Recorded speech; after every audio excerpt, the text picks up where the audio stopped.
I am the true heiress who was lost outside, when my biological parents found me with the girl who had taken my place for 17 years. I was dressed in a spicy outfit, screaming my lungs out and shaking my head wildly as part of the bar's hype team, their eyes filled with complex emotions as they instinctively tightened their embrace around the quiet, beautiful girl beside them. Just half an hour ago, I was still a wild little hype girl, struggling to make a living in the bar. Half an hour later, I became the true heiress of Albert Brown, the wealthiest man in the city, who had been mistakenly switched at birth. In the VIP lounge, 4 people sat stiffly, surrounding a quiet and beautiful girl who looked like a princess at the center. The elegant woman, her eyes brimming with tears, struggled to hold back her sobs as she cautiously asked, "Are you Bella Campbell, 17 years old, living in Moontown?" I spat out the gum in my mouth and let out a loud, "Yep," which sounded like a duck's quack in the solemn silence of the lounge. I shouted too hard tonight and lost my voice. "I'll have to ask the director for a raise." The woman could no longer hold back her emotions. She suddenly pulled me into her arms and burst into tears. "My poor daughter has suffered so much. I'm your mother, your birth mother. I'll never lose you again." I was a bit flustered, looking past her with confusion as the composed, mature man behind her took off his glasses and wiped the corners of his eyes. I clenched my fists, letting the woman hug me and cry. A young man walked over, helped the woman up, looked me up and down with displeasure in his eyes, but still pulled us to sit on the sofa. He told me he was my biological brother, Charles, no doubt. The other man was my wealthy father. The girl at the center of their attention took a big step back when she saw me approaching, covering her nose and mouth. I narrowed my eyes and slightly furrowed my brows. My wealthy father hurriedly whispered something to her in a low voice. The woman who had been crying sorrowfully just moments ago released my hand, turned around, and hugged the girl with concern, saying to me, "Luna is allergic to alcohol. Bella, did you drink something?" I shook my head. Perhaps I had a bit of alcohol on me. My dear brother immediately grabbed me and pushed me toward the door as if shooing away the plague. "Bella Campbell, you're still a student. From now on, you're not allowed to dress like a hostess, and you mustn't have any alcohol on you. It'll harm Luna." I slapped his hand away, stared at Luna, and asked in a hoarse voice, "So, she's the fake princess who's been enjoying 17 years of wealth and luxury in my place?" The Brown family members were stunned by these words, their expressions shifting from shock to guilt. Luna, in particular, kept her eyes downcast and remained silent. My wealthy father immediately explained, "This has nothing to do with Luna. The blame lies solely with your adoptive mother, the maternity hospital worker back then, who was ungrateful and malicious. She took advantage of our carelessness to switch you, who came from a privileged background, with Luna." Hearing her biological mother being disparaged like this by the wealthy father, Luna bit her lip, her face flushed with shame, as 2 streams of silent tears rolled down her cheeks. "Dad." Charles gave him a meaningful look, and the wealthy father, realizing his slip of the tongue, immediately fell silent. Luna twisted her hands together, nervously raising her face with eyes brimming with tears, and cautiously asked, "Mom and Dad, now that you've found my sister, will you still want me?" My birth mother hugged her tenderly, comforting her like a child with gentle words.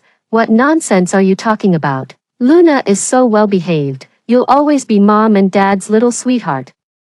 And also the little follower your brother dotes on the most," Charles added, ruffling her hair. Luna wiped away her tears, nestled in my birth mother's arms, her eyes crinkling with laughter. "What a harmonious family they are. It seems I've always been the extra one here, but after all these years, I don't really care anymore." Luna raised the corner of her eye, her gaze landing right on me, smug and slightly provocative. "Heh, interesting. It's the exact same look as her biological mother's."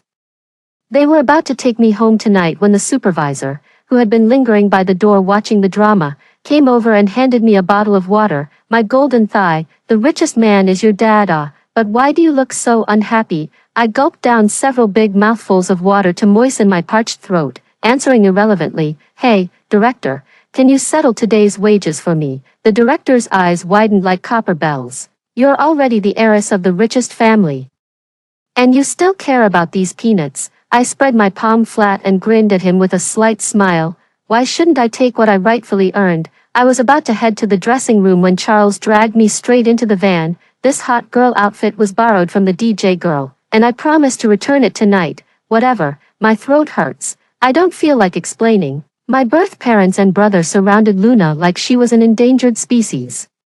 Sitting as far away from me as possible, I just glanced at it before turning my head to look out the window, exuding an air of cold arrogance. My biological mother smiled awkwardly and comforted, "Bella, your sister is allergic to alcohol. Our family hasn't touched a drop of alcohol since she was born. Please don't take it to heart." I cleared my throat and said nonchalantly, "Hothouse flowers are so delicate, aren't they?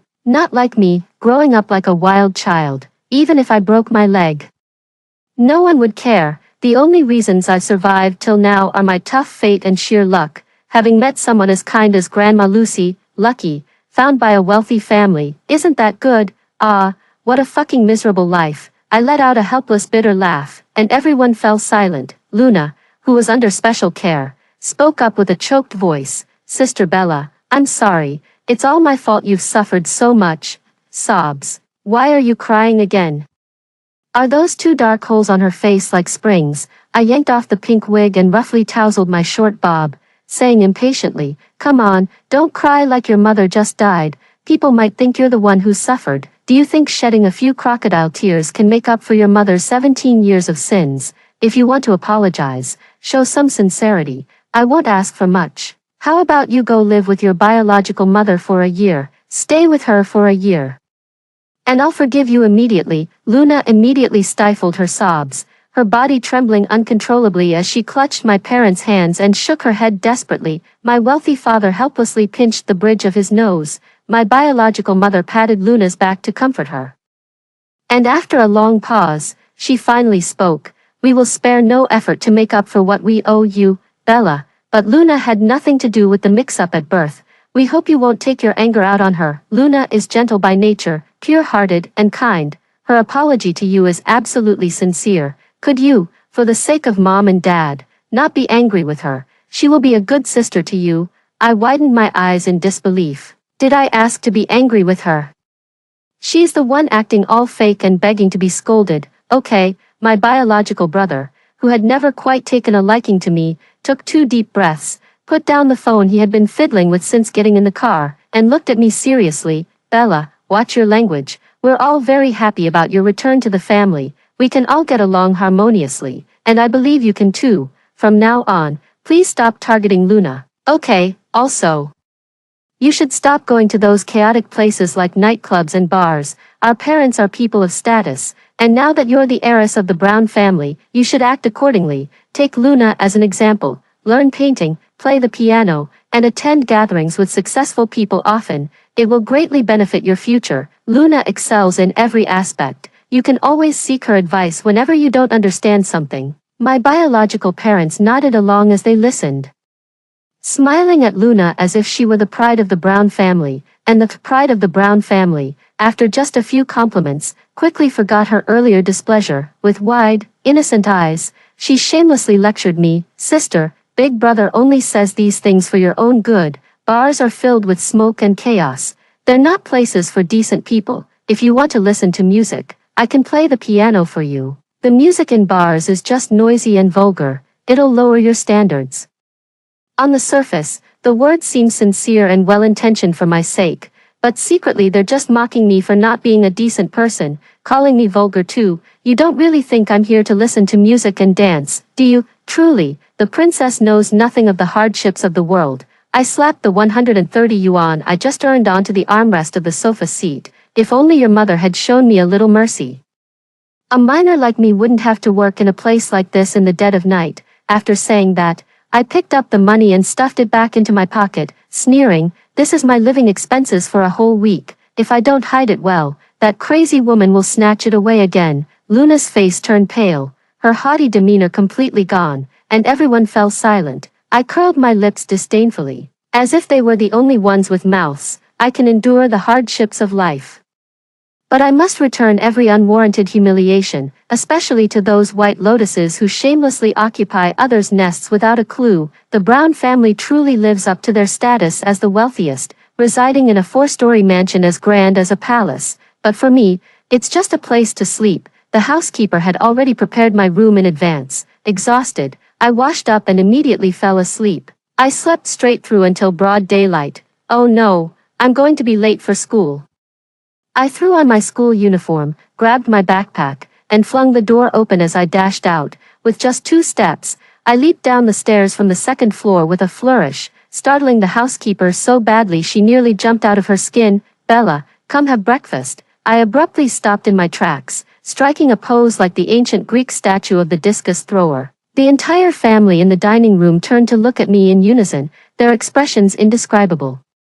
Let's just say it was complicated. Oh, I straightened up, my energy instantly deflated, and shuffled over unsteadily, a square table with each of them occupying one side. The nanny hurriedly brought over a stool but didn't know where to place it. Luna, sensible and polite, said, "Auntie, just put it between me and Mom." My birth mother gave her an approving glance, while my wealthy father and Charles nodded in satisfaction. Luna also set up a dinner plate for me, filled with a Western-style breakfast I had never eaten before. "Sister, Mom made all these dishes for you herself. Eat more. You probably don't get to enjoy such things often." I slumped back in my chair and raised my hand. "Auntie, could you pass me a pair of chopsticks, please?"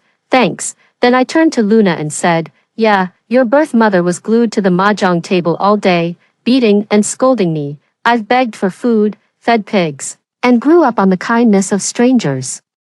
It's a miracle I didn't starve to death." Luna bit her lip, shooting me a venomous glare. I noticed that whenever I mention Luna's birth mother, she shuts up real quick. "Little brat, trying to throw shade at me. Just wait till I make you squirm." Meanwhile, I caught a flicker of pity in my birth mother's eyes as she handed me a bank card and a new phone. "Bella, there's 100,000 in this card. Your allowance for the month. The phone has all our family's contacts saved, so you can reach us anytime." I nodded and tucked both the card and phone into my backpack. My wealthy father then proceeded to announce 3 matters as if holding a meeting, which essentially boiled down to changing my name, transferring schools, and hosting a banquet to celebrate my homecoming. The new name they gave me, Heidi Brown. They hope my future days will be peaceful and smooth, with an open mind that embraces others. I agreed to everything else, but I refused to transfer schools. With the college entrance exams approaching soon, changing schools would greatly affect me. "Are you afraid you won't be able to keep up with the studies after transferring to a prestigious school?" "Don't worry, I'm the top student in my grade. I can tutor you." I focused on eating and ignored her. The new home was too far from school, and I didn't have time to waste on her, but I made a mental note of her kindness. They arranged a dedicated driver to take me to and from school. I don't know who spread the news that I'm the daughter of the wealthiest family, but my classmates' eyes are sparkling when they look at me. "Bella, you're so lucky. Not only are you smart, but you also have such rich parents." "Bella, remember your old friends when you're rich. Quick, let me copy your homework." "Bella, are you going to leave here? Will we never see you again?" I helplessly flicked away the little heads one by one. "Don't worry, I'll be here until the college entrance exams. If I leave, it'll only be for university." That home wasn't as good as I'd hoped. The class bell rang. Today was the 2nd provincial joint exam, and I had to give it even more effort than before. This was the moment in my defeated life that I could be most proud of. After school, the driver took me back to my hometown and waited in the distance. The room echoed with the clattering sounds of mahjong tiles colliding, mixed with the clamor of men and women cursing and shouting. Through the window crack, I saw Daisy Campbell with a cigarette dangling from her lips, her plump, sagging face clouded with gloom, her narrow, upturned eyes fixed intently on the table, exhaling smoke. She deftly drew a tile and then slammed it onto the table, cursing loudly with spittle flying everywhere. Utterly disgusting. I turned and headed next door to Grandma Lucy's house. Grandma Lucy was widowed young, never remarried nor had children of her own, and treated me like her own granddaughter. When I was little and Daisy Campbell wouldn't feed me, it was Grandma Lucy who saved more than half her bowl of rice from her already meager life to give to me. I stubbornly refused to accept it, so she made me help her feed the pigs in exchange. Feeding the pigs once could earn me more than half a bowl of plain rice. It was the happiest thing in my childhood. Later, Grandma Lucy took me to collect scrap and recyclables, teaching me which recycling station would pay 2 extra cents per pound. Daisy Campbell would take out her frustration on me whenever she lost at cards, hitting me hard and mercilessly. When I was 12, I followed her into the city, but she caught me and broke my leg with a thick wooden rod. Then she walked away without a second thought and went back to playing mahjong. it was Grandma Lucy who took all the savings she had scraped together from collecting scraps, carried me on her back for 10 miles to the clinic to treat my leg. Although the leg healed, it left a long, ugly scar, but I didn't care. One more scar on this broken body didn't make much difference, I thought. Living like this with Grandma Lucy for the rest of my life would be a kind of happiness. But Grandma Lucy fell ill recently and needed a lot of money. Staring at my meager savings, I felt resentful and unwilling to accept it, so I struck a deal with a local gang leader to spread the news that I was the Brown family's mistakenly swapped daughter. Whether the Brown family chose to accept me or not, they would give him substantial benefits to save face. Sure enough, just 1 month's allowance of the Brown family's heiress was enough to solve my urgent financial needs.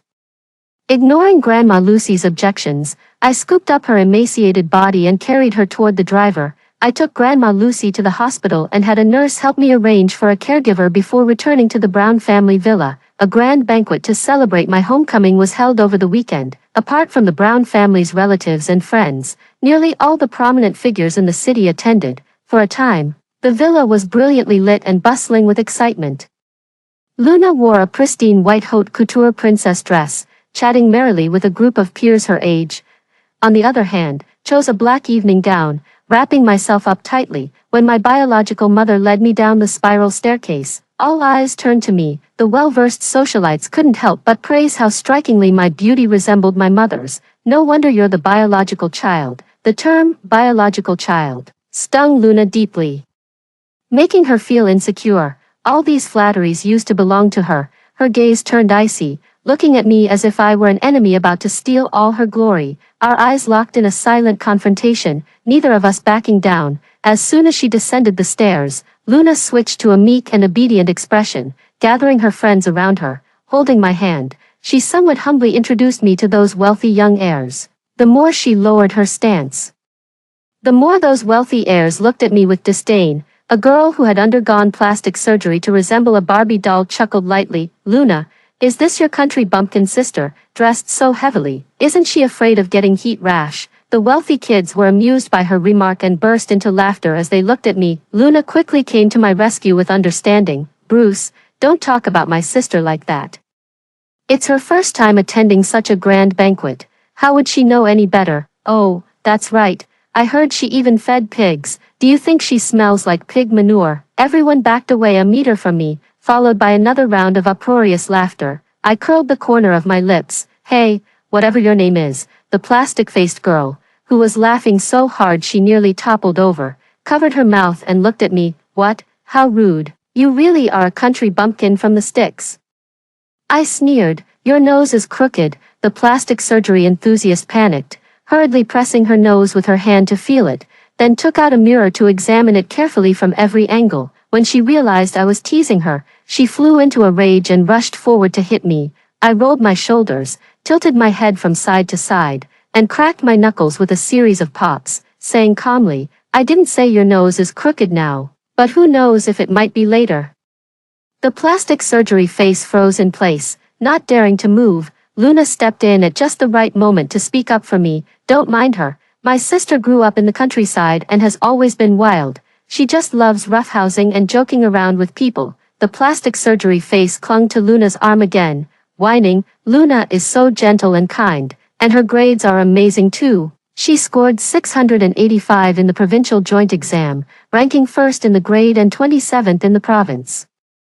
I wonder what rank your sister got at that no-name high school. Ha ha ha. After saying that, she didn't forget to shoot me a disdainful glance. I clicked my tongue. Why don't you just look it up if you're so curious? The rankings for the provincial joint exam are public. Rich kid A sneered. I checked the top 100, and there wasn't a single other person with the surname Song. I doubt she'd even make the top 500. Luna lifted her head proudly. Although my sister doesn't do well in school, I promised to tutor her, so stop making fun of her. I kindly reminded her. Oh, my original name is Bella Campbell. Care to take another look? The room fell silent for 2 seconds before the rich kid stuttered in shock. Bella Campbell, the second in the entire province. Luna's smile froze instantly on her face. Disbelieving, she snatched the phone, her breathing growing rapid and her eyes widening involuntarily.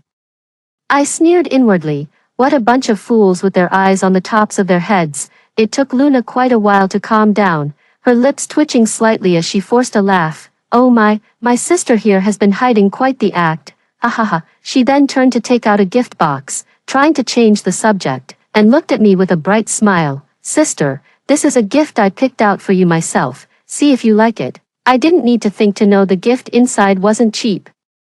And it was definitely something I couldn't use. Its only purpose was to humiliate this country bumpkin on occasions like this.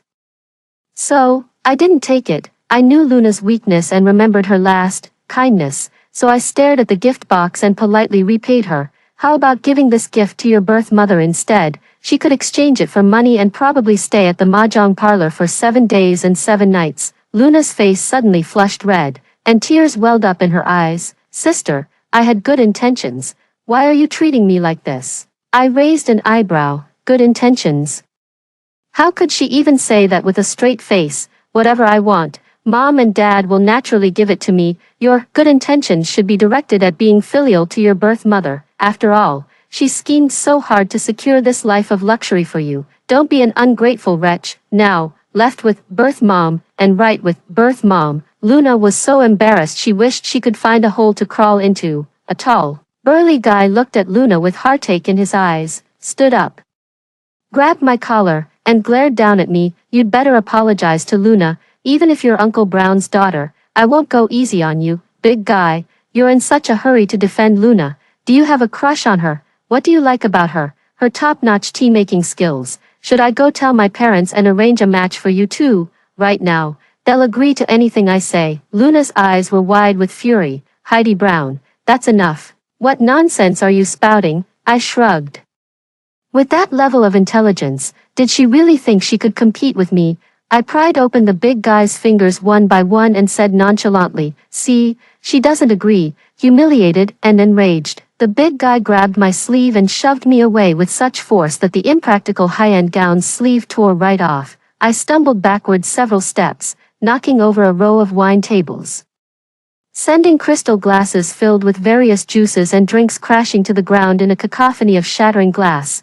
Lying in the center, my skirt soaked through, I casually tore the floor-length dress into a short skirt, revealing the ugly scars I had carefully concealed. Apart from my face and neck, there wasn't a patch of unblemished skin larger than a palm on my entire body. The hall erupted in gasps. How could someone so young have so many horrifying scars?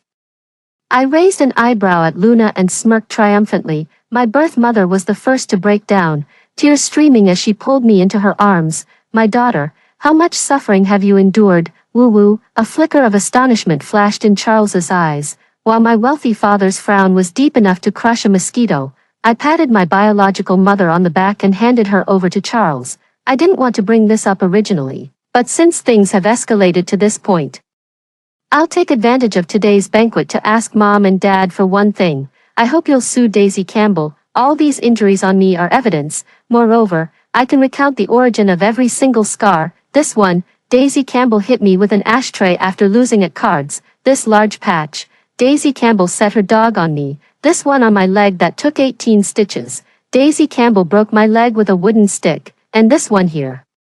Most of these distinguished guests and their relatives have heard my story, but they don't know my experiences. Seeing the shocking scars covering my body, they all expressed outrage on my behalf, their eyes like daggers piercing the Luna standing behind me, utterly inhuman. What kind of monster could inflict such severe harm on a child? She's practically a devil, unworthy of being called human. She must face legal punishment. I can't bear to watch anymore. It's too tragic.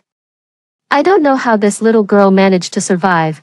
Woo-woo. The wealthy father stepped out from the crowd with a guilty expression. Heidi, stop talking. I obediently closed my mouth. I didn't want to bring up those painful memories again either. Every time I recall them, it feels like being sliced to death slowly. This should probably be the last time I mention it. The butler promptly saw the party guests out, and then it was time to close the doors and discuss how to handle the matter. To my surprise, the three of them unanimously decided not to sue Daisy Campbell. My wealthy father was the first to speak. Heidi, we will compensate you for your grievances, but as for suing Daisy Campbell, let's just drop it. My heart sank, and I turned to my birth mother. Is this what you think too? My biological mother, who had just cried her eyes red, now gritted her teeth and nodded. Heidi, What goes around comes around. Daisy Campbell will pay for what she's done, please. Don't make things harder for us and Luna anymore, okay? I slumped onto the sofa with a bitter smile. Can I at least know the reason? All three of them cast pitying, affectionate gazes at Luna simultaneously. Charles, who had remained silent until now, sat down beside me and spoke earnestly. Heidi, if we sue Daisy Campbell, she will definitely go to jail, and that would have a terrible impact on Luna's future. Luna grew up under our care. She's considerate, filial, and intelligent. We truly can't bear to see her future ruined because of that beast of a biological mother. We will also love you twice as much from now on. Can you understand the good intentions of your parents and brother? Faced with such emotional blackmail, I found myself at a loss for words. I wasn't heartbroken by their doting on Luna. They scolded me for being unreliable, but I wasn't heartbroken. Yet when I revealed the scars I'd earned with my life, and they refused to hold the abuser accountable, my heart turned to ashes. I stood up weakly, letting out a faint scoff. I understand, but I still have to remind you, I've fought with people, competed with dogs for food. My temper isn't the best, so keep an eye on Luna. As long as she doesn't provoke me first, I have no interest in making trouble for anyone. As for Daisy Campbell, I must make her pay. If you won't act, then I'll handle it myself. With the college entrance exams approaching, I must give it my all. Only by relying on myself can I break free from this suffocating cage of darkness. Every day before returning to the villa, I visit Grandma Lucy. She had surgery. Thank heavens, it went well, and the caregiver is taking excellent care of her. Back at the villa, apart from meals, I spent most of my time in my room reviewing my studies. It was another weekend. My biological parents and brother were invited to a banquet, leaving only me and Luna at home. I studied until 8 o'clock. Feeling a bit thirsty, so I went downstairs to get a glass of water. Just as I was heading upstairs to return to my room, Luna stopped me. Heidi Brown, stop. Ever since the Brown family sided with her last time, stating they wouldn't pursue Daisy Campbell, Luna didn't even bother pretending in front of me anymore. No more crying or self-deprecation. She spoke to me with the tone of the Brown family's eldest daughter. I rolled my eyes at her and walked straight into the house. At this moment, the nanny passed by downstairs, and Luna immediately changed her expression. Sister, since Mom and Dad aren't home, could you chat with me for a while? If I leave too abruptly and the Brown family finds out, they'll say I lack manners again. Besides, I'm also curious to know what new malicious tricks she's come up with after all these weeks. I clicked my tongue at the auntie downstairs, and she looked up, calling out, "Eldest miss, second miss, auntie, could you come up here for a moment?" The auntie came up and stood against the wall, between me and Luna. I smiled faintly. "Auntie, I need you to be my witness, just in case someone decides to grab my hand and throw themselves down the stairs, then falsely accuse me of pushing them." The aunt was stunned, looking at us with a head full of question marks. Luna was like a little thief whose thoughts had been exposed, her face changing colors in rapid succession.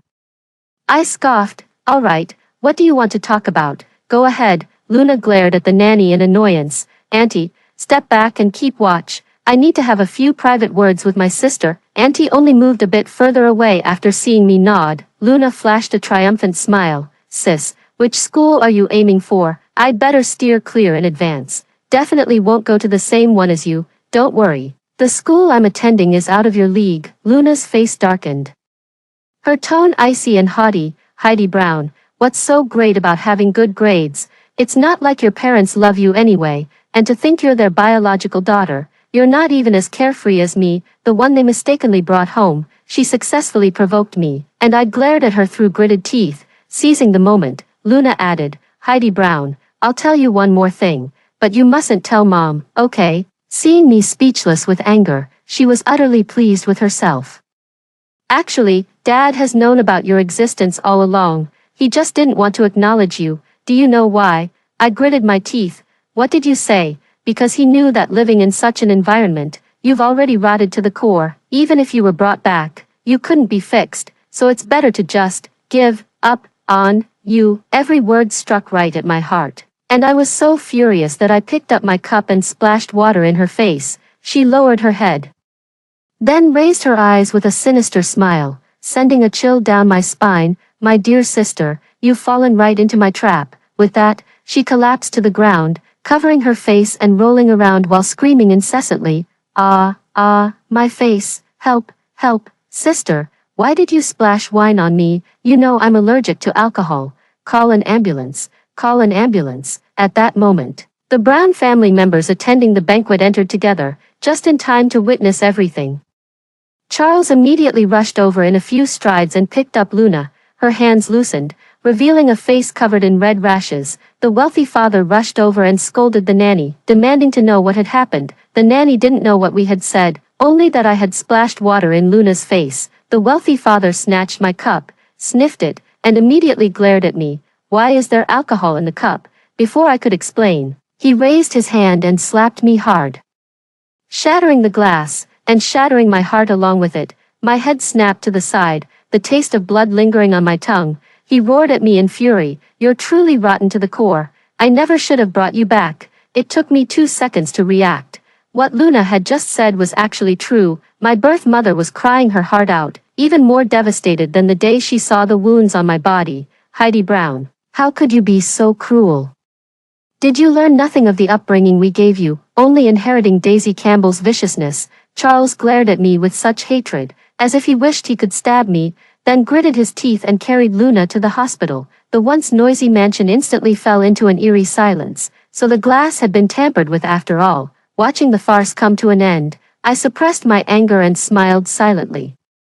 Luna provoked me with those words precisely because she wanted me to splash her, so I simply obliged. She must think her scheme is perfect, having won another round, and can even kick me out of the Brown family, but how could she know that it was she who set me up, and not me waiting to strike from behind? I've prepared quite a surprise for them. The next day, I went to school as usual, and even the driver looked at me with resentment. Luna excels in her studies, is well-mannered, and humbly seeks her brother's advice, which satisfies his vanity of being admired and meets her parents' expectations of an ideal child. That's why the Brown family adores her. Even the butler, nanny, and chauffeur are fond of her. If her carefully crafted facade were exposed, would they still like and support her? I'd love to see that scene. It would be quite amusing, wouldn't it? That evening, I went to visit Grandma Lucy as usual. Even considering staying overnight at the hospital, that home made me feel suffocated. Grandma Lucy didn't know what had happened, only that I had reunited with my wealthy parents and could live a stable life from now on. At this, she couldn't help but secretly shed tears. "You won't have to suffer anymore. Grandma is so happy for you." Holding her hand, I whispered, "Grandma, once I get into university, I'll take you away from here. I'll take care of you." Grandma Lucy was so overjoyed she couldn't close her mouth, eagerly pushing me to go back. Returning to the villa, the Brown family sat in the living room with grave expressions, clearly waiting for me. Seeing me enter, the wealthy father said sternly to the butler, "Bring out the family discipline." The butler respectfully presented a reddish-brown short whip. I was stunned for a moment as Charles forced me to kneel on the ground. The wealthy father looked stern. "Heidi Brown, do you admit your mistake? I did nothing wrong. You're trying to hit me without even hearing my side. How is that any different from that bastard Daisy Campbell?" "Hit her," the butler apologized, then lashed me across the back with a whip. I gritted my teeth and stifled a groan, feeling as if my back was about to split open. The pain was excruciating. After a few breaths, I steadied myself and straightened my spine. I did nothing wrong. I poured plain water. Why, there was alcohol. "You should ask Luna." My birth mother knelt beside me, sobbing. "Heidi, just apologize to your father and make amends with Luna. Let this matter pass, okay? I'm not wrong. Keep hitting." Slap, slap. I clenched my teeth tightly, not letting out a sound, but couldn't withstand the searing pain and collapsed to the ground, gasping heavily. I murmured in anguish, "Is this what you call loving me twice as much?" My wealthy father crouched before me, his eyes filled with indifference. "You can return to school only when you're ready to apologize to Luna. Fortunately, Luna is out of danger and unharmed. Otherwise, I'd have beaten you to death." With those words, he turned and left without a backward glance. Charles didn't want to spare me another glance either, following his father into Luna's room upstairs. My biological mother helped me up, placed me on the sofa, instructed the maid to apply medicine to my wounds, and then left in tears.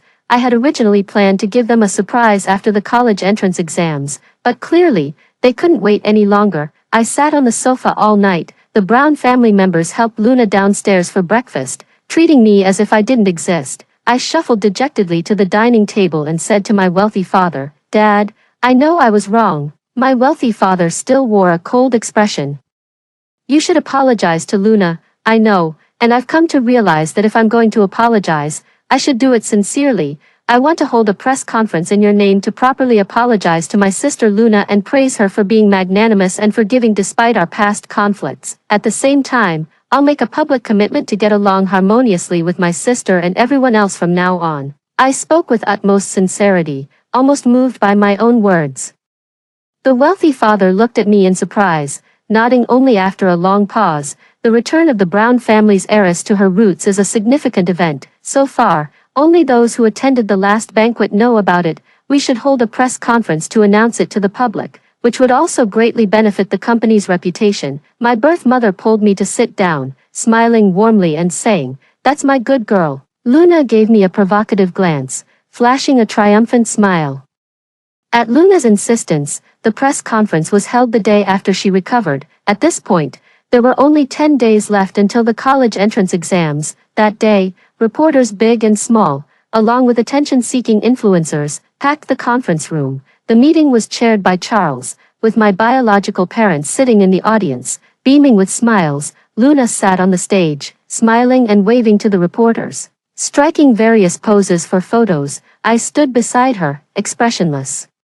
My eyes fixed on the conference room door. Only when the familiar, trembling figure of Daisy Campbell appeared in my line of sight did I finally let out a long sigh of relief. "Since everyone has arrived," I signaled that we could begin. Charles was quite diplomatic in his speech, first introducing my identity as the eldest daughter of the Brown family, then casually mentioning the mix-up at birth. After rambling on for half an hour, he finally got to today's main topic. Charles handed the microphone to me and went to sit with his parents in the audience. I took a deep breath and, under the hopeful gazes of my biological parents, began to speak. "Good morning, dear journalists and distinguished guests. Standing here today, returning to my roots is a minor matter. What's more important is to apologize to the sister who has enjoyed 17 years of luxury in my stead. As you all know, we were accidentally switched at birth, right below the stage." Numerous camera flashes lit up, all aimed at me and Luna. Why apologize? Because despite knowing my dear sister is allergic to alcohol, I still splashed her with wine, leading to her emergency treatment and nearly costing her life. The audience gasped in shock. My dad already disciplined me with the family rules. The wealthy father in the audience suddenly paled. Of course. It's not that he doesn't love me, he just can't bear to see this sister who replaced me suffer even the slightest grievance. An awkward silence. "Ha ha ha, just kidding." The atmosphere livened up again. "My dad simply doesn't love me at all." The expressions of the Brown family members grew increasingly grim. An awkward silence filled the room, as if a flock of crows had flown overhead. Let's get back on track. I'm about to begin today's topic. To boost my courage, please give me 10 seconds. From the corner of the stage, I pulled out a bottle of baijiu I had prepared in advance, unscrewed the cap, and stepped onto the stage. I'll take a sip of wine to boost my courage. After all, it's my first time doing something like this. Gulp, gulp. The Brown family members all turned pale. Standing in front of Luna, I solemnly said to her, "Luna, I was wrong to splash you with watered-down wine last time, so I apologize. I'm sorry." Luna held her head high, adopting the posture of accepting a weakling's surrender, and was about to speak, but I didn't give her the chance, interrupting her. "So this time, I've prepared some baijiu, not a drop of water mixed in. Give it a try." With that, ignoring the loud reprimands from the Brown family, I raised my hand and poured the entire bottle of wine over Luna's head. Luna's screams echoed through the conference room. "Call an ambulance! Call an ambulance!" the wealthy father shouted frantically. Disregarding all decorum, following the lead of the Brown family members, everyone descended into chaos. Watching their panicked commotion, I burst into laughter while my calm voice came through the phone. "Dad, you've been fooled by Daisy Campbell. See, isn't your precious daughter perfectly fine?" Luna froze in her seat, motionless, but the expected allergic reaction never came. The Brown family members also stared at Luna in shock. They exchanged glances for so long that it seemed as if time had stopped. Afraid they wouldn't understand, I added, "Luna isn't actually allergic to alcohol at all. That incident last time where I supposedly splashed wine on her and nearly killed her was entirely a scheme she orchestrated to frame me, with Luna herself being living proof. She couldn't defend herself no matter how hard she tried. The audience erupted in an uproar. Who would have thought someone so young could be so malicious? Willing to endanger herself just to frame others, how terrifying. Isn't someone like this just a ticking time bomb in society? I thought the Brown family had such great values, yet they raised such a heartless creature. Faced with numerous accusations, the Brown family was utterly humiliated. This was probably their most disgraceful moment. Luna's face turned as pale as paper, under the crowd's scornful gazes and mocking words. She was overwhelmed with shame. Tears streaming down her face as she sobbed uncontrollably. Charles struggled to ask, "Luna, was it really you who framed Heidi?" "Why?" The wealthy father refused to give up and rushed forward, grabbing Luna's shoulders and shaking her desperately. "Why aren't you allergic? Why don't you have an allergy?" Watching their disgraceful behavior, I felt nothing but disgust. That was just an excuse Daisy Campbell fabricated to exploit your sympathy and trick you into choosing to raise Luna. The weak always demand more care, don't they, Dad? The wealthy father's gaze shifted between me and Luna.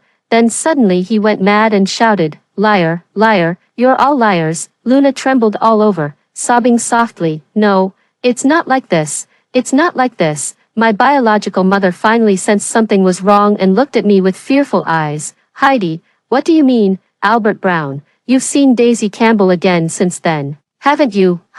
Answer me." I'm starting to feel a bit sorry for my biological mother. My dear mother, Luna was always Dad and Daisy Campbell's daughter, wasn't she? Right, Daisy Campbell. Following my gaze, everyone turned their heads to look at Daisy Campbell standing at the doorway. Her face was haggard and swollen, her eyes venomous. "You framed my daughter. I'll beat you to death, you little bastard." Daisy Campbell gnashed her teeth as she spoke, grabbing a chair and charging at me. She still thinks this is her home where she can act like a tyrant. Before she could get close to me, the security guards had already subdued her. "You little bitch, you deliberately lured me here, you harmed Luna, you deserve to die a horrible death." Everyone was stunned by this explosive news. After a brief moment of shock, they all turned their cameras toward the wealthy father and Daisy Campbell, demanding their comments on the matter. The usually composed wealthy father repeatedly lost his composure today, roughly shoving reporters aside and shouting at them to get lost. The elegant and dignified birth mother also abandoned all decorum, frantically hitting and clawing at the wealthy father like a madwoman. Charles, shedding his usual gentlemanly demeanor, violently threw Luna to the ground, causing the scene to spiral out of control. The bitterness of misplaced affection, the sting of being deceived and played. The torment of guilt and regret.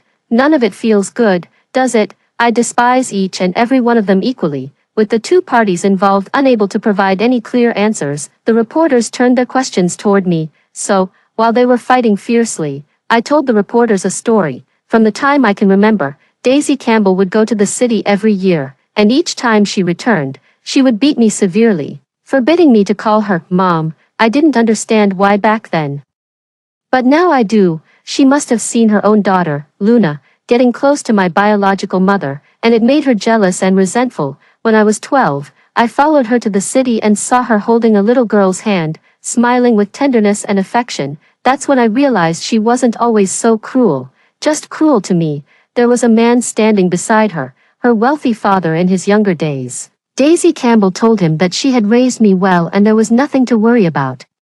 So the man never inquired further, but on the way back, Daisy Campbell caught me. She dragged me home and broke my leg. After that, she never went to the city again. She didn't work and spent her days playing cards. I think the man must have given her money. She said she took good care of me, but in reality, she never gave me a single cent. A sliver of doubt crept into my young mind.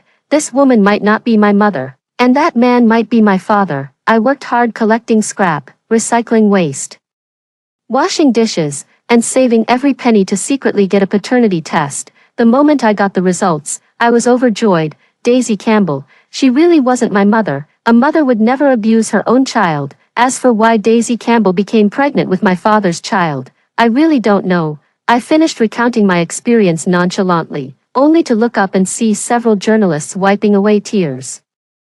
Major news outlets and online short videos rushed to report on the dramatic saga of love and hate within the wealthy Brown family. The Brown family became infamous overnight. The parents got divorced and became strangers, because the wealthy father's behavior damaged the company's reputation and severely harmed its interests. Several shareholders joined forces to oust him. All his assets were used to cover the company's losses, leaving the once wealthy father with nothing.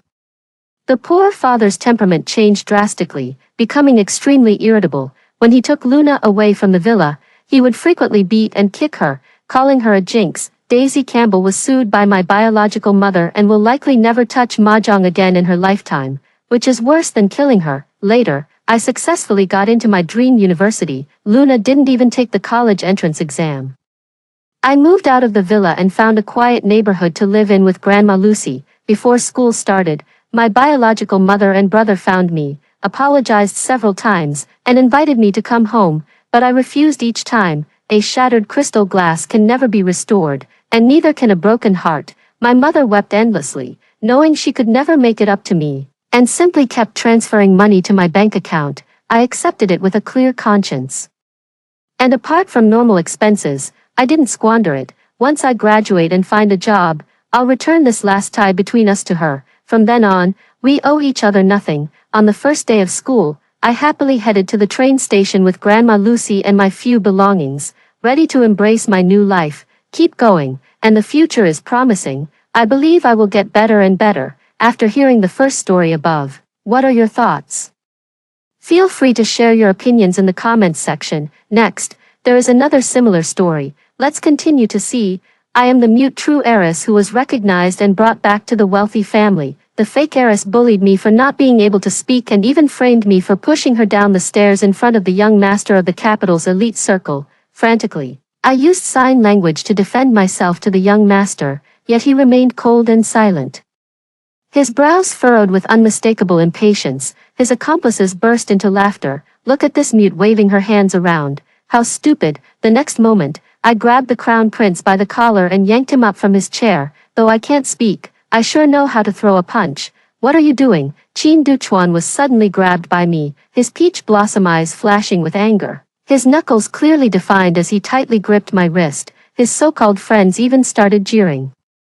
Oh, the mute dares to make a move. Haha, the fake heiress, Lin Yanyan, covered her mouth in fright and exclaimed, Oh my, sister, what are you doing? I know you're from the countryside and haven't learned manners, but this is too much. Let go of brother Qin right now. Qin Duchuan stared at me coldly, his eyes filled with warning. Count to 3, let go. His voice was icy, and the strength in his hand grew stronger. I never hit women. This is your last chance. I ignored him.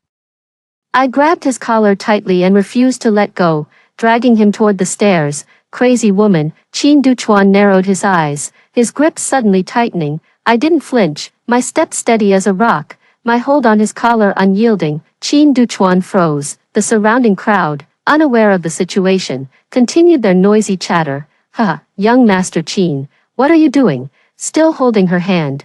Wow, young Master Qin has bold tastes, daring to make a move like this. What a bargain for this mute girl. Young Master Qin must be tired of refinement and wants to taste something rustic. Listening to their teasing, both Qin Duchuan and Lin Yanyan's expressions turned grim. Lin Yanyan stared at Qin Duchuan's hand gripping mine, her face full of jealousy, convinced he was just playing with me. After all, rumors in their circle claimed Qin Duchuan knew martial arts. With a man's strength, letting go shouldn't have been an issue. He felt embarrassed and increased the strength in his grip. He twisted my wrist with force. An ordinary person would have bruises on their wrist from such a squeeze, yet my hand remained firmly clutching his collar, without even a twitch of my brow. Qin Duchuan was completely bewildered. I dragged Qin Duchuan by the collar while steadily climbing the stairs. He sensed trouble but didn't call for help to save face. Once we were a distance away from the crowd downstairs, he gritted his teeth and whispered, Woman, you've certainly caught my attention. Before I could finish speaking, I suddenly let go and delivered a fierce kick. Qin Duchuan let out a pained ouch and tumbled down the stairs. The entire room fell silent in an instant. Everyone stared blankly, utterly bewildered. He was bleeding from his head, got up and angrily shouted, Are you crazy? I calmly walked downstairs and pulled Lin Yanyan over. She screamed in fear. what are you doing? I dragged Lin Yanyan in front of Qin Duchuan, pointed at her unharmed face, and signed to him, see clearly now, this is what someone truly pushed downstairs looks like, do you still think I was the one who pushed her? Both of them froze in shock. Qin Duchuan remained silent, so I converted sign language into text and used my phone to have AI read it aloud. Finally, he understood. Clutching the wound on his head, he hesitated to speak. I quickly typed out the words and had the AI recite them again. You ignored my sign language with arrogance, and when you closed your eyes, life and death were uncertain. Just because I don't speak doesn't mean I'm weak. I'm no delicate little flower. I've got strength and skills, and beating you would be a piece of cake. Qin Duchuan was speechless. Who knew someone who couldn't talk could be so loud at this moment? Several of Qin Duchuan's lackeys couldn't stand it any longer and quickly surrounded me, eager to show off in front of Qin Duchuan. A group of tall men rolled up their sleeves and aggressively closed in on me. Don't think just because young Master Qin doesn't hit women that you can act wild. Mute, kneel down and apologize now. Young Master Qin has manners, but we don't share that gentleness. Young Master Qin, can we have some fun with this mute? Such a fierce mute is rare. Playing with her would be a unique experience. Haha, Lin Yanyan feigned concern from the side, saying, she is still a girl, after all, don't be like this, yet made no real effort to stop them. Qin Duchuan sat by, watching coldly. As the men approached, I narrowed my eyes slightly and flexed my wrists. The game has only just begun. I am the lost true heiress of the Li family. Adopted by a simple rural couple, they wished for me to grow up healthy and strong.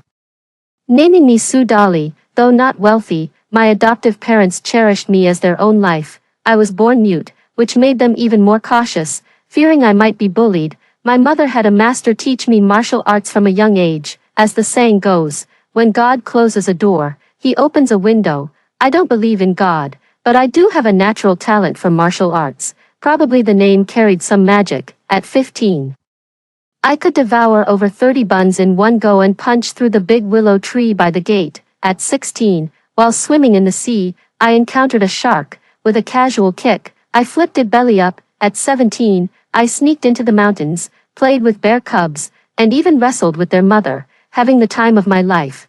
But for some reason, the mother bear whimpered and fled at the sight of me, even abandoning her cub. I couldn't catch up no matter how hard I tried. Later, while sparring with my master, I accidentally injured his waist. To treat my master's injury, I had no choice but to go down the mountain to raise money. Hearing that the Li family was the wealthiest in the area, I decided to stage an accident at their doorstep. Who would have thought that the Li couple would discover I bore an uncanny resemblance to them? After a DNA test, they confirmed I was their long-lost biological daughter. The fake heiress, Lin Yanyan, had enjoyed years of wealth and privilege. Now, learning that I had taken everything from her, she began scheming against me at every turn, trying to drive me out of the Li family. But I had my sights set on the Li family's power. It could help cure my master's illness. So I refused to leave. No matter what, the battle had only just begun. Within 10 minutes, all the people sent by Qin Duchuan were beaten by me until their arms and legs were broken.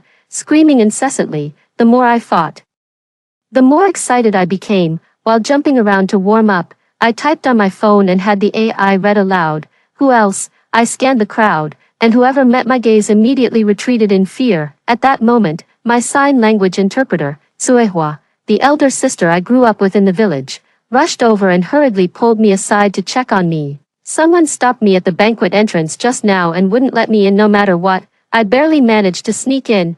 Are you okay? Did anyone bully you? I shook my head and signed to her. No, they just ignored me. What? Suehua's eyes widened in anger as she turned to the crowd and shouted, my sister has been mute since childhood. She's weak and pitiful. My mom didn't trust me to come alone, so I brought her with me. How could a bunch of men bully a helpless mute girl? Disgusting. Everyone was speechless. Let's go home. We don't have to put up with this. Suehua angrily grabbed me, ready to leave. But I smiled and signed, we're already here. Let's stay. Then she turned around and flashed a sharp smile at Lin Yanyan, signing, please take care of me from now on, little sister. Lin Yanyan immediately trembled all over, a chill running down her spine. It almost seemed as if she were the one being bullied. I insisted on staying, and Suehua respected my decision, moving into the Li household with me. The next day, the Lee family arranged for us to attend the elite school together. Originally, they planned to send me to a special needs school, but Lee Nyenyen insisted. She can't speak, but her hearing and intelligence are fine. With today's advanced technology, AI voice synthesis can fully enable her to attend classes like any other child. With innocent eyes, she looked at her parents and said, "We shouldn't treat her differently just because she can't speak. People like her need to be treated as normal individuals even more."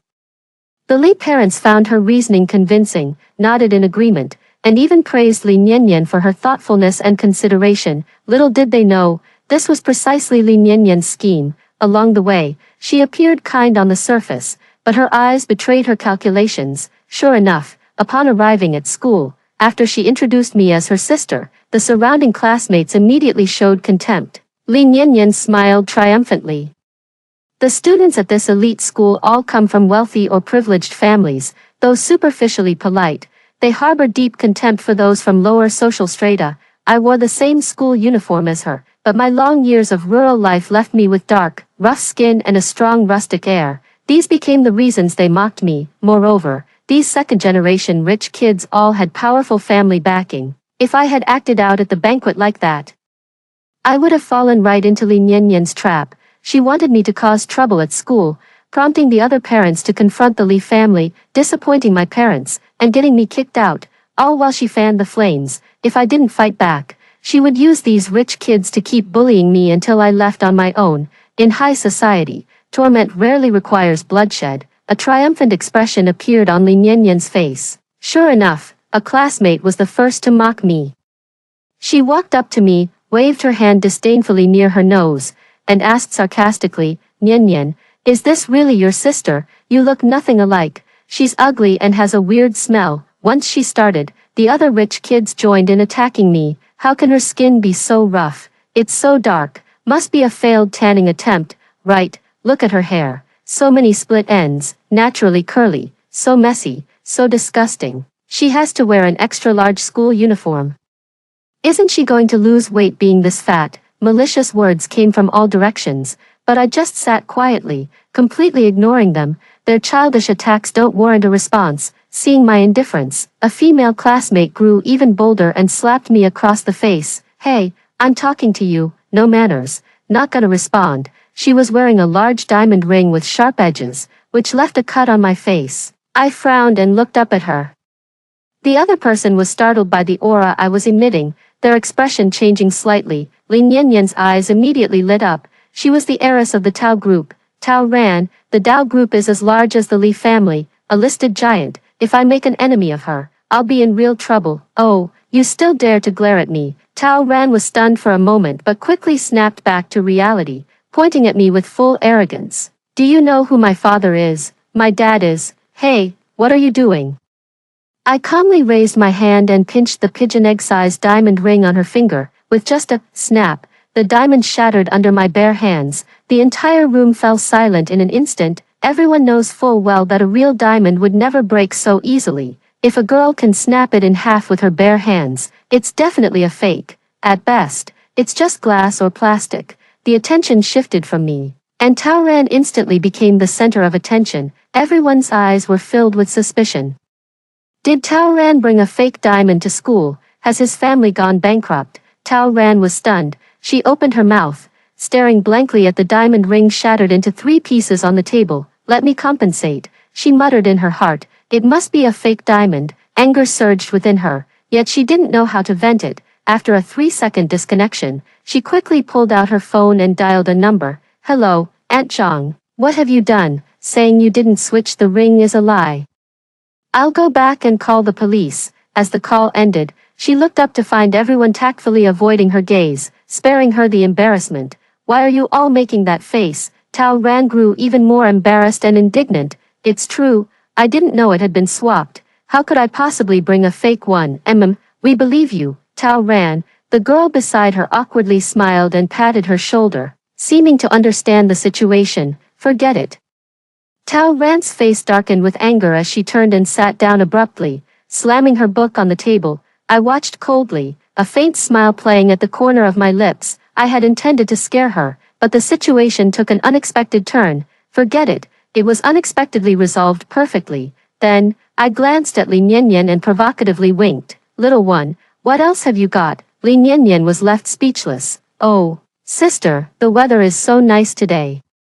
I thought Li Nianyan would keep quiet after this incident. Unexpectedly, she started making a fuss again during dinner. Mom, my face is so itchy. Li Nianyan ran crying to her mother, called Diar, Chen for me, what's going on? Motherly frowned deeply, her heart aching as she stared at the red rash on her daughter's face. An allergic reaction, you're only allergic to alcohol, and we've been very careful at home. Nothing with alcohol. Did you eat something you shouldn't have? No.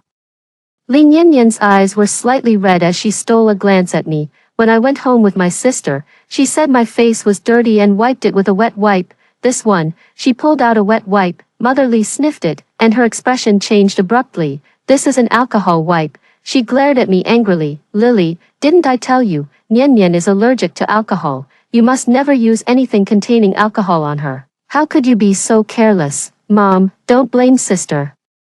She probably didn't mean to. Li Nianyan tugged at her mother's sleeve, a sly glimmer flashing in her eyes. Su Dolly, this time you're done for. At school you can bully people with brute force, but let's see how you handle things at home. You can't possibly hit your own mother, can you? I stood quietly, waiting for Li Nianyan to finish her performance before turning to leave. Mother Li's face darkened. Lily, Mom is talking to you. What exactly do you want?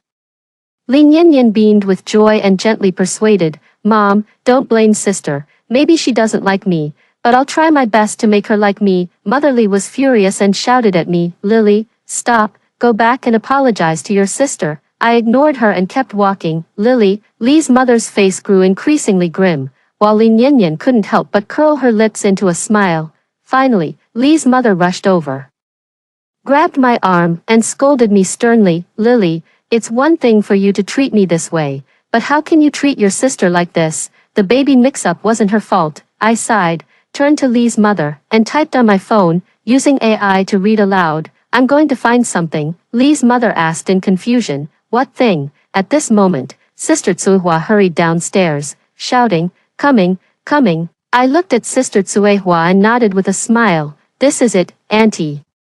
Sister Tsuehua handed the phone to Aunt Li, with a video playing on the screen. On the screen, Li Nianyan wipes her face with a wet wipe in the bathroom at home. Soon, she notices red rashes appearing on her face in the mirror and smiles with satisfaction. As soon as the video is released, Li Nianyan's face turns pale instantly. What on earth is going on? Motherly watched the video and turned to Li Nianyan with confusion. Then, she suddenly thought of something and turned to question me. You actually installed surveillance cameras at home. Li Nianyan also found a reason to counterattack and chimed in, yeah, sis, putting cameras in the bathroom is way too much. What are you trying to do? I lowered my head to type on my phone and activated the AI voice. If it weren't for the cameras, how could we explain what happened today? Upon hearing this, Li's mother and Li Nianyan immediately fell silent. After a long pause, Li's mother finally spoke. But installing a camera in the bathroom isn't appropriate either. Take it down immediately. Then, she suddenly remembered something else and asked me, by the way, what did you say you were looking for earlier? Smiling, I typed a line on my phone and turned up the AI volume. Li Nianyan's face. Instantly, the expressions of both mother and daughter turned extremely unpleasant. Li Nianyan was left speechless and could only run away in tears. Motherly awkwardly forced a smile and explained to Li Nianyan, Lily, your sister was indeed wrong, but she lacks a sense of security. I'll go talk to her. You two should get along well. With that, she hurriedly left. I let out a soft sigh, a mocking smile curling at the corners of my lips as I lowered my head to text Li Nianyan. Didn't expect that. Your big sis isn't just good at fighting, she's got brains too. After having her traps dismantled effortlessly by me twice in a row. Li Nianyan was visibly drained the next day when we went to school together, but the moment we stepped into the classroom, her face lit up again, just because the first thing she saw was my desk covered with sanitary pads, piled with trash, and scrawled with obscene graffiti and insulting words. The classmates in the room ignored our entrance, keeping their heads down to read, but I noticed a few people secretly smirking at the corners of their mouths. Good heavens, who did this? Li Nianyan pretended to be surprised, covered her mouth, and exclaimed, pulling me along as she said, Sister, Don't be sad or impulsive, let's go find the teacher. I glanced at her and surprisingly nodded in agreement. Seeing my consent, Lin Yanyan's expression turned slightly strange, unable to figure out what I was planning, but she still accompanied me to fetch the teacher. The teacher surveyed the scene and roughly understood the situation but didn't want to stir up trouble. Merely saying calmly, "Go get a desk from the next classroom," I stared at the teacher, typing on my phone as the AI announced, "Teacher, is this desk abandoned?" The teacher didn't understand my intention and nodded impatiently. "Of course, do you still want to use this desk?" I nodded, walked over to the graffiti-covered desk, raised my hand, and smashed it hard. With a loud crash, the desk shattered into pieces. The room fell into dead silence. I looked up, typed on my phone, and asked with an AI-generated smile, "Teacher, may I handle this desk on my own?" The teacher, startled, fell to the ground, glasses askew, staring at me in shock before finally stammering, "Why yes, of course." Still smiling, I used the AI to say, "Then let me put on a little show for everyone." With that, I grabbed a table leg, folded it left and right, then in half again, and with a single-handed squeeze, the metal leg crumpled in my grasp like paper. The students were dumbfounded. All mockery vanished, their eyes filled with terror. I picked up another table leg and repeated the motion. With each fold, the tension in the classroom grew thicker. All 4 table legs were crumpled into wrinkled balls. With a smile on my face, I walked out of the classroom, ready to move a new table. As I passed by the teacher, he suddenly woke up, hurriedly stood, wiped his sweat, and bent down, saying, "No need, I'll move it for you. Please rest first."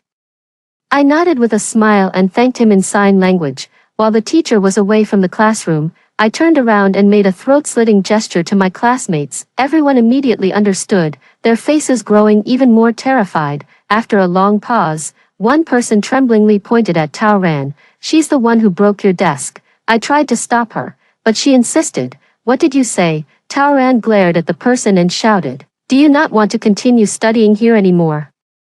As soon as the words left her mouth, she realized that, given the current situation, not staying in school might actually be what the other person wanted. Suddenly, a faint sound of footsteps reached my ears. She turned her head stiffly, seeing me approach slowly with a smile. Tao Ran stood up in fright, backing away continuously. "Don't come any closer, I'm warning you. My father is the chairman of Tao Group. If you dare touch me, my father will never let you off." His mouth issued threats, but his legs trembled uncontrollably. I advanced step by step, and she retreated step by step. In the end, Tao Ran had nowhere to escape.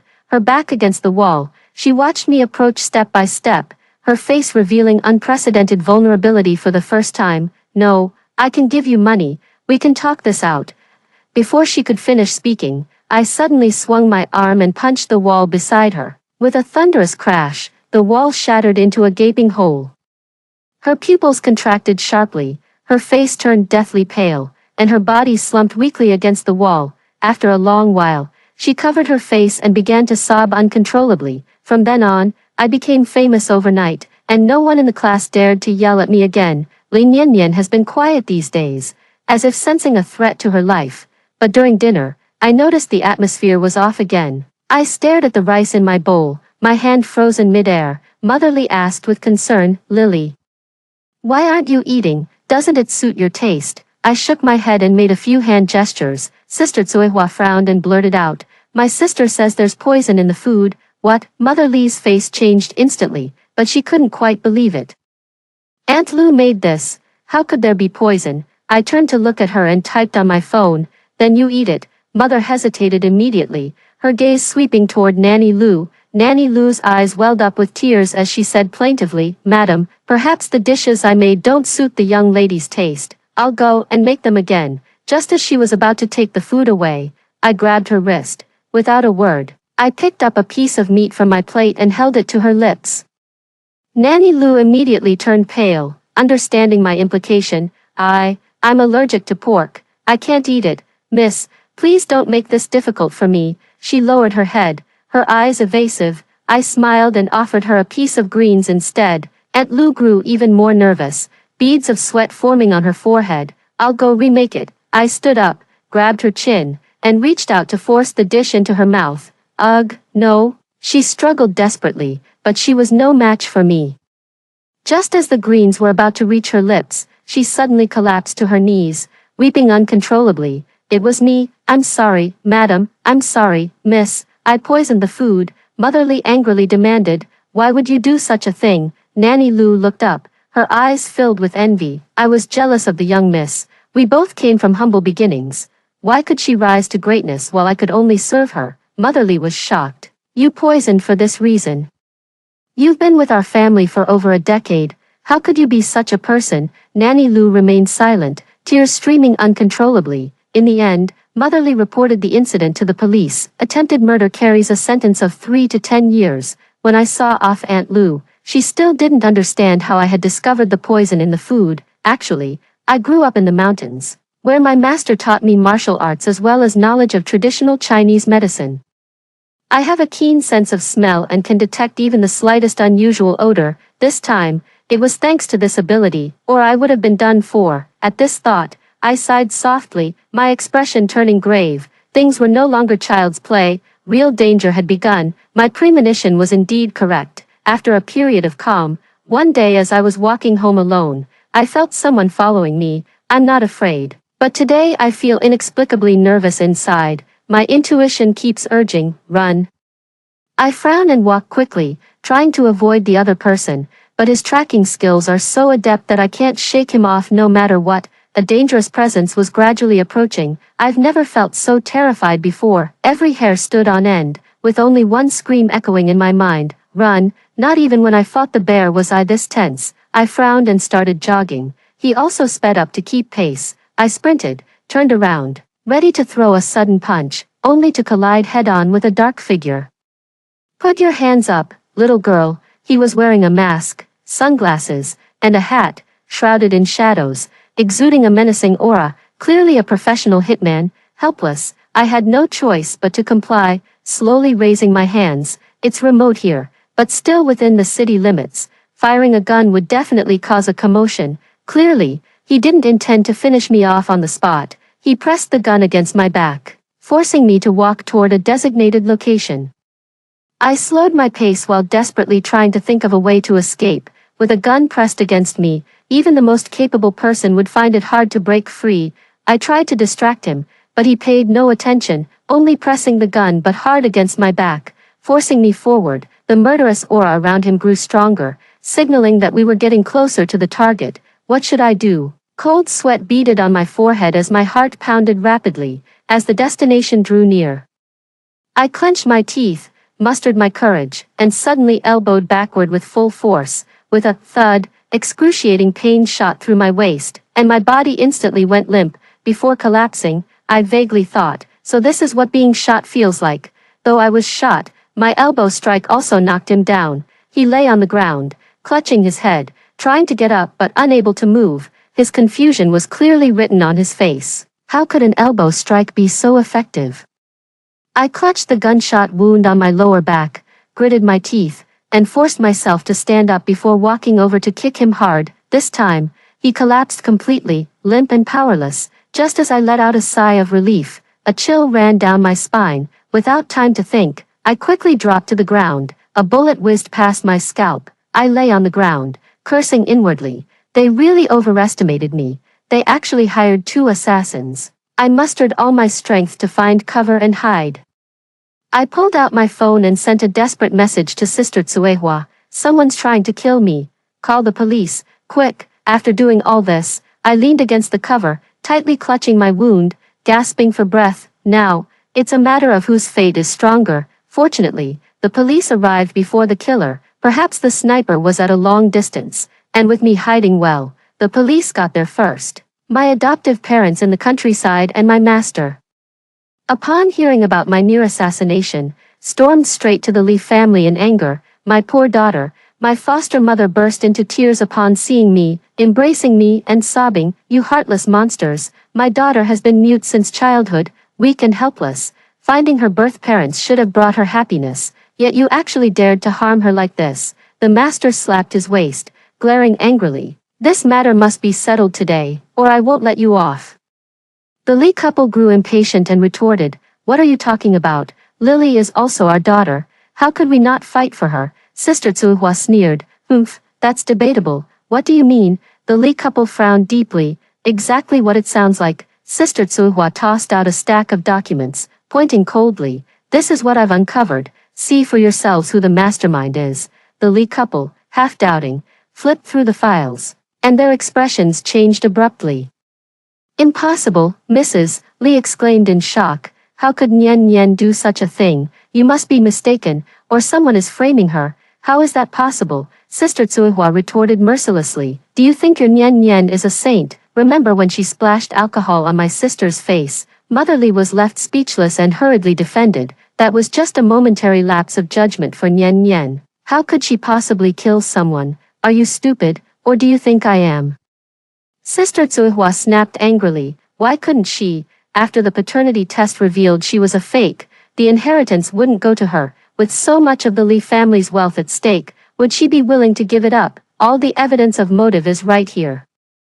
What more do you want? Still protecting that fake daughter, the Li couple's faces turned ashen. The crowd fell silent. Only Sister Tsuehua's voice boomed deafeningly. If you insist on shielding her, fine, I'll hand the evidence to the police, or escalate it to higher authorities. I refuse to believe anyone can suppress this. Justice will prevail. With that, she turned and walked away. My adoptive mother leaned over my bed and softly asked, "Sweetheart, what do you plan to do?" I smiled and said to her, "This household is full of constant turmoil. I really can't stay here any longer." Upon hearing this, my adoptive mother's eyes glistened. "Yes, sweetheart, you're right. Once you're better, we'll go home." Later, Sister Tsuehua persisted, and Li Niannian was finally arrested. The Li family no longer defended her. They were not related by blood, and even though they had raised her for many years, it wasn't worth protecting her after she caused such a disaster. The Li family compensated me with a large sum of money and even transferred some of their businesses to me. I used the money to heal my master's back injury and returned to my hometown to live a leisurely life. When I become more mature, I plan to leave the mountain and start a business using the Li family's wealth. Years later, I achieved success in my career, and the Li couple grew old. They made a will, leaving all their property to me. From then on, a rumor spread in the business world. The new heir of the Li family couldn't speak but was exceptionally skilled in fighting. After hearing the two stories above, what are your thoughts? Feel free to share your opinions in the comments section. Looking forward to hearing from you. If you liked this story, don't forget to like it, share it, and subscribe to my channel. See you next time.